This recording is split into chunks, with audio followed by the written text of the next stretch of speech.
নমস্কার বন্ধুরা, এই মুহূর্তে তোমাদের সকলের জন্য একটি বিরাট আপডেট। মাধ্যমিক এবং উচ্চ মাধ্যমিকের রেজাল্ট সামনে। মাধ্যমিকের রেজাল্ট প্রকাশ হতে চলেছে 2রা মে, কিন্তু তার মধ্যে একটা বড় আপডেট উঠে এসেছে বর্তমানে। মাধ্যমিক এবং উচ্চ মাধ্যমিকের রেজাল্টে বিশেষ কিছু নতুন পরিবর্তন করা হয়েছে। কত নাম্বার তোমাদের ন্যূনতম 3টে সাবজেক্টে পেতেই হবে সে বিষয়ে সরাসরি নোটিফিকেশন দিয়ে দেওয়া হয়েছে। বর্তমানে মাধ্যমিকের রেজাল্টে তোমরা সবাই ভালো নাম্বার পেয়ে পাশ করতে চলেছো। যদি কারোর কম নাম্বার আসে সেখানে গ্রেস নাম্বার দেওয়া হবে, সেই সম্পর্কে তোমরা অবগত আছো। এবং মাধ্যমিকের রেজাল্ট সকাল 9টার সময় প্রেস কনফারেন্স হবে, তারপরে তোমাদের রেজাল্ট পাবলিশ হবে ওয়েবসাইটের মাধ্যমে। এবং তোমরা চাইলে পর্ষদের তরফ থেকে যে অ্যাপ লঞ্চ করা হয়েছে সেই অ্যাপের মাধ্যমে তোমরা তোমাদের রেজাল্ট দেখতে পারবে এবং সেই দিনকেই তোমাদের রেজাল্ট হাতে তুলে দেওয়া হবে পর্ষদের তরফ থেকে। কিন্তু তার জন্য তোমাদের স্কুলে গিয়ে সেই রেজাল্ট কালেক্ট করতে হবে। এবং তোমাদের যদি মনে হয় যে সেই রেজাল্টে কোনো রকম ভুলভ্রান্তি আছে, ক্যালকুলেশনে ভুল হয়েছে, বা তোমাদের মনে হচ্ছে যে তোমরা বেশি নাম্বার পাওয়ার যোগ্য ছিলে কিন্তু কম নাম্বার দিয়ে দেওয়া হয়েছে, সেক্ষেত্রে তোমরা পিপিএস বা পিপিআর করতে দিতে পারবে। কিন্তু তারপরেও আর একটা বড় ঘোষণা হয়েছে উচ্চ মাধ্যমিকের জন্য।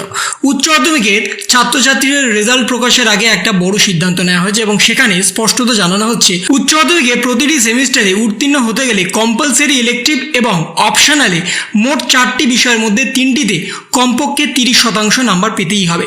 উচ্চ মাধ্যমিক শিক্ষা সংসদের সভাপতি বিজ্ঞপ্তি দিয়ে জানিয়ে দিয়েছেন। বলা হয়েছে কম্পালসারি অর্থাৎ বাংলা এবং ইংরাজিতে 30% নাম্বার পেতেই হবে। এছাড়াও 3টি কম্পালসারি, ইলেকটিভ এবং একটি অপশনাল থাকলে যে কোনো 3টিতে 30% নাম্বার পেতেই হবে। অপশনাল না নিয়ে থাকলে পরীক্ষার্থীকে 3টি কম্পালসারি ইলেকটিভ সাবজেক্টে 30% নাম্বার দিতেই হবে, তবেই সে পাশ করবে। অর্থাৎ বাংলা এবং ইংরাজিতে ন্যূনতম তোমাদের 30% নাম্বার পেতেই হবে। তোমরা জানো যে তোমাদের 80 এবং 70 পরীক্ষা হয়েছে, লিখিত পরীক্ষা। তার সাথে তোমাদের থিওরি এবং মৌখিক ছিল 20 এবং 30-এ। সেক্ষেত্রে তোমাদের সেই 20 এবং 30-এর মধ্যে 30% এবং তার সাথে তোমাদের লিখিত পরীক্ষাতে 30%, টোটালেও তোমাদের 30% পেতে হবে। এই বিষয়টা কিন্তু স্পষ্টত জানিয়ে দেওয়া হয়েছে। বাংলা এবং ইংরাজিতে অতি অবশ্যই 30% এবং বাকি যে কম্পালসারি 3টে সাবজেক্ট তোমরা নিয়েছো সেখানেও তোমাদের 30% নাম্বার পেতেই হবে।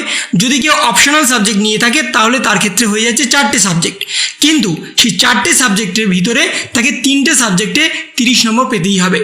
যদি কেউ অপশনাল পেপারেও 30% পেল কিন্তু কম্পালসারি মেন সাবজেক্টে সে 30% পেল না, তাহলে সেই অপশনাল পেপারটা তার মেন সাবজেক্টের মধ্যে চলে আসবে, সেখানে কিন্তু সে পাশ করে যাবে। কিন্তু অতি অবশ্যই বাংলা এবং ইংরাজিতে 30% নাম্বার পেতেই হবে, তবেই সে পাশ করবে, এমনটা কিন্তু জানিয়ে দেওয়া হয়েছে। এবং তার সাথে 2025 সালে মাধ্যমিক এবং উচ্চ মাধ্যমিকের রেজাল্ট নিয়ে কোনো রকম চাপের নেই। কাউন্সিলের তরফ থেকে যে নোটিফিকেশন দিয়ে দেওয়া হয়েছে সেই সম্পর্কে তোমরা অনেক আগে থেকেই অবগত ছিলে যে তোমাদের প্রতিটা সাবজেক্টে 30% নাম্বার পেতেই হবে। কিন্তু তারপরেও তোমরা জানো যে তোমাদের প্র্যাকটিক্যাল এবং মৌখিকে তোমাদের স্কুলের তরফ থেকে ভুরি ভুরি করে নাম্বার দিয়ে দেওয়া হয়েছে।